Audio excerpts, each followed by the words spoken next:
오늘도 평안하시기를 바라겠습니다. 오늘 말씀은 마가복음 12장 9절 말씀입니다. 포도원 주인이 어떻게 하겠느냐? 와서 그 농부들을 진멸하고 포도원을 다른 사람들에게 주리라.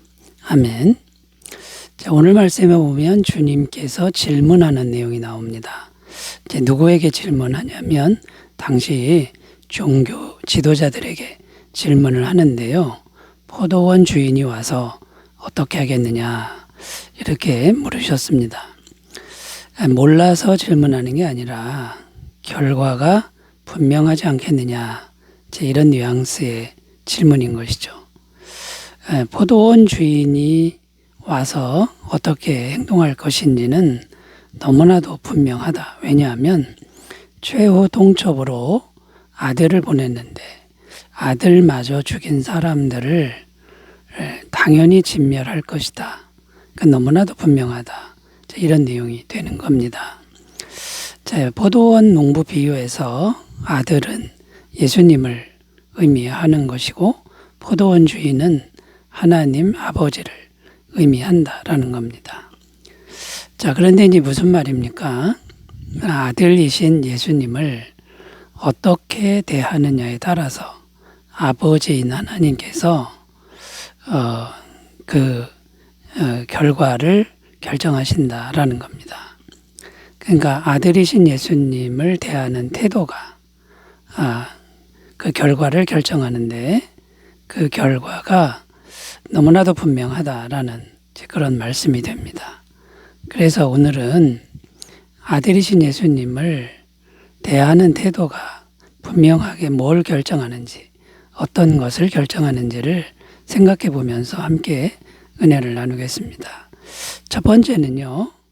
아들이신 예수님을 대하는 태도에 따라서 사느냐 죽느냐가 결정된다라는 겁니다. 사느냐 죽느냐가 결정된다라는 것입니다. 9절 말씀 앞부분을 다시 읽어보면요. 포도원 주인이 어떻게 하겠느냐 와서 그 농부들을 진멸하고 여기 농부들을 진멸한다라고 이렇게 말씀하는데 이 진멸한다라는 이 단어 아폴로세이라는 헬라어는 죽이다, 잃어버리다, 멸망하다 이런 의미가 담겨 있습니다.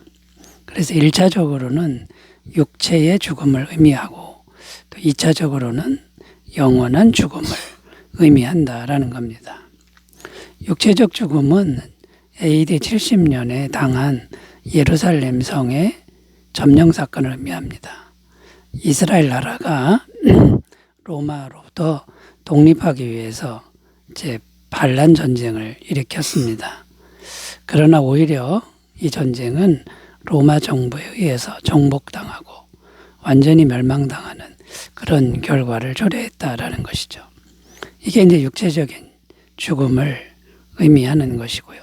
영원한 죽음이라는 게 뭐냐면 지옥에 들어가는 형벌을 의미한다라는 것입니다. 요한계시록 21장 8절입니다. 그러나 두려워하는 자들과 믿지 아니하는 자들과 흉악한 자들과 살인자들과 음행하는 자들과 점술가들과 우상 숭배자들과 거짓 말하는 모든 자들은 불과 유황으로 타는 못에 던져지리니 이것이 둘째 사망이라. 자, 이렇듯 예수님을 어떻게 대하느냐가 사느냐 죽느냐 이걸 결정한다라고 말씀합니다. 자, 그러므로 우리는 예수님을 잘 대해야 하는데 어떻게 대하는 게 잘 대하는 것일까요? 항상 예수님을 영혼의 주인으로 섬겨야 한다라는 겁니다.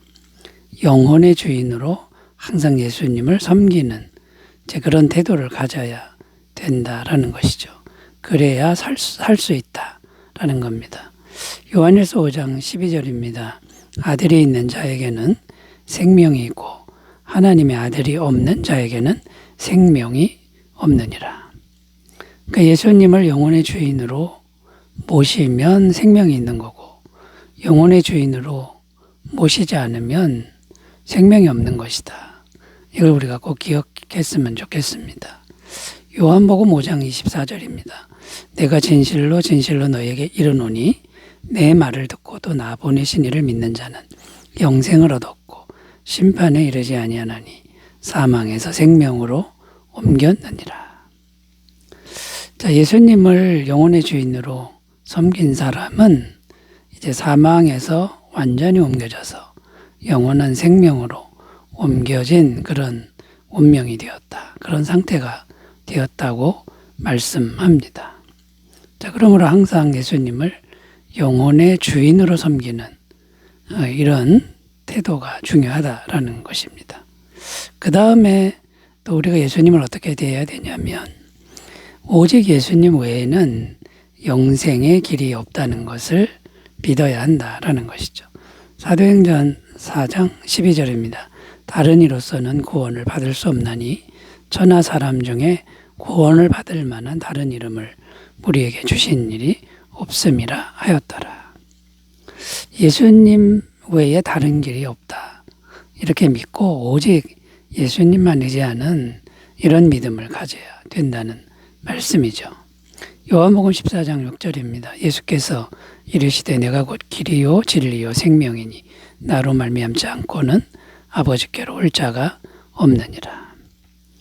오직 예수님 그분 외에는 하나님께로 가는 길이 없다라는 거죠. 영생으로 가는 길이 없음을 우리가 항상 믿어야 된다라는 것이고 예수님 외에 다른 것은 바라보지 않는 그런 삶을 살아야 된다라는 것이죠.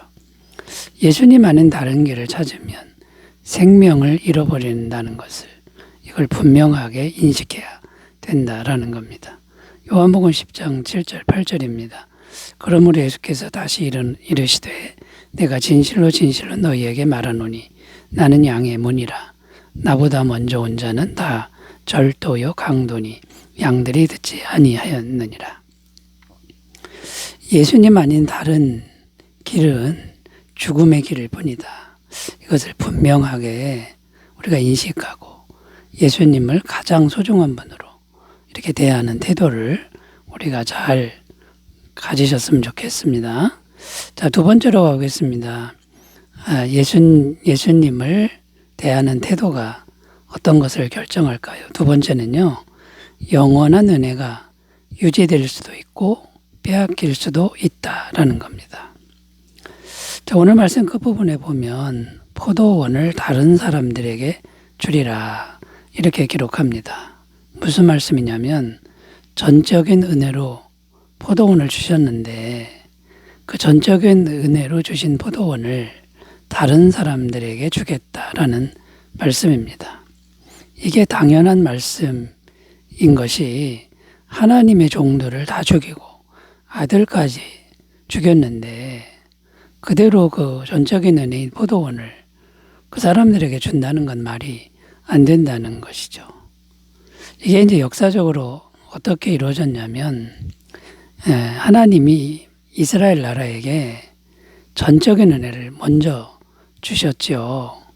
이스라엘 나라에게 모든 하나님의 은혜를 다 주셨습니다. 그런데 이 이스라엘 나라가 하나님의 선지자들을 죽이고 아들이신 예수님까지 죽이는 이런 죄를 범하게 되었다라는 겁니다. 그래서 이스라엘을 먼저 선택하셨는데 이제는 그것을 빼앗아 가지고 이방 나라에게, 이방 사람들에게 그 하나님의 전적인 은혜를 주셨다라는 겁니다. 자, 오늘날 우리가 살아가는 지금 이 현재가 말하자면 전적인 하나님의 은혜가 이방으로 옮겨진 그런 상태라는 것이죠. 그 은혜를 많이 받은 나라 중에 하나가 바로 한국이라는 겁니다. 우리나라인 것이죠. 우리나라가 이 전적인 은혜를 많이 받아서 오늘날 선교사를 많이 파송하고 또 한국교회가 크게 성장하는 그런 은혜를 받았다라는 겁니다. 자, 이렇게 영원하신 하나님의 은혜를 왜 빼앗기게 된 것입니까? 아들이신 예수님을 배척하고 죽였기 때문이다라는 겁니다. 로마서 8장 11절 12절입니다. 또 너희에게 이르노니 동서로부터 많은 사람이 이르러 아브라함과 이삭과 야곱과 함께 천국에 앉으려니와 그 나라의 본 자손들은 바깥 어두운 데 쫓겨나 거기서 울며 이를 갈게 되리라. 이 말씀이 그대로 이루어진 것이라는 것입니다. 자, 그러므로 우리는 예수님을 어떤 태도로 대해야 할까요? 오직 예수님을 통해서만 하나님의 모든 은혜가 우리에게 임하는 것을 믿어야 한다라는 겁니다. 로마서 8장 32절 자기 아들을 아끼지 아니하시고 우리 모든 사람을 위하여 내주시니가 어찌 그 아들과 함께 모든 것을 우리에게 주시지 아니하겠느냐. 아들이신 예수님 그분만 있으면 영원하신 하나님의 은혜는 얼마든지 우리에게 공급되는 것을 믿는 태도로 예수님을 대해야 된다라는 거고요. 또 예수님을 떠나서는 우리는 아무것도 아닌 존재인 것을 늘 명심해야 된다라는 것이죠. 요한복음 15장 6절입니다. 사람이 내 안에 거하지 아니하면 가지처럼 밖에 버려져 마르나니 사람들이 그것을 모아다가 불에 던져 사르느니라. 자, 여러분, 예수님을 다 잘 대하심으로 전적인 은혜, 영원한 은혜를 항상 받아 누리시기를 바라겠습니다. 자, 세 번째로 가보겠습니다. 예수님을 대하는 태도가 또 무엇을 결정하는 것일까요? 세 번째는요, 성령을 받을 수도 있고 성령을 못 받을 수도 있다라는 것입니다. 사도행전 2장 38절입니다. 베드로가 이르되 너희가 회개하여 각각 예수 그리스도의 이름으로 세례를 받고 죄사함을 받으라. 그리하면 성령의 선물을 받으리니.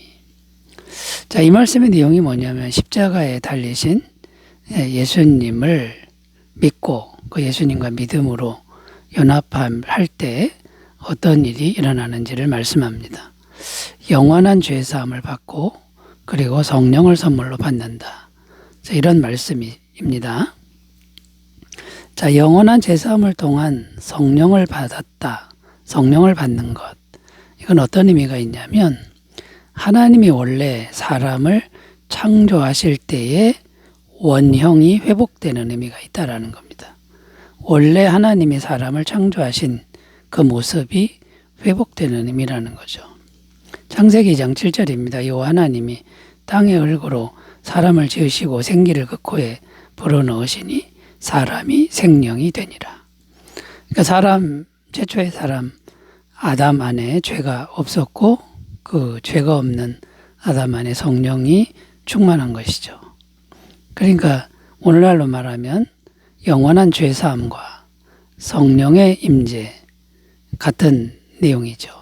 창조의 원형이 회복됐다라는 거고요.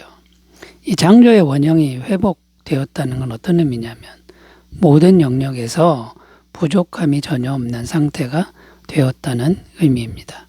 창세기 2장 8절 여호와 하나님이 동방의 에덴의 동산을 창설하시고 그 지으신 사람을 거기 두시니라.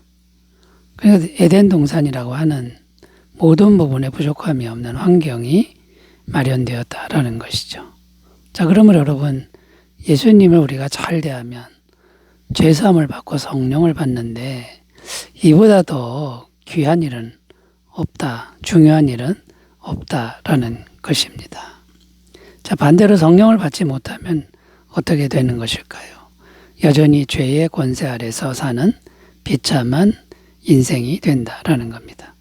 유다서 1장 19절 20절 이 사람들은 분열을 일으키는 자며 육에 속한 자며 성령이 없는 자니라. 사랑하는 자들아 너희는 너희의 지극히 거룩한 믿음 위에 자신을 세우며 성령으로 기도하며. 육적인 삶을 사는 비참한 인생이 될 수밖에 없다라는 것이죠. 자, 여러분 예수님을 잘 대하심으로 모든 은혜 풍성하게 받으시기를 바라겠습니다. 기도합니다. 하나님 아버지, 오직 예수님만 잘 대하는 우리 삶이 되게 하여 주옵소서. 예수님 이름으로 기도드립니다. 아멘. 좋은 하루 되시기 바라겠습니다. 감사합니다.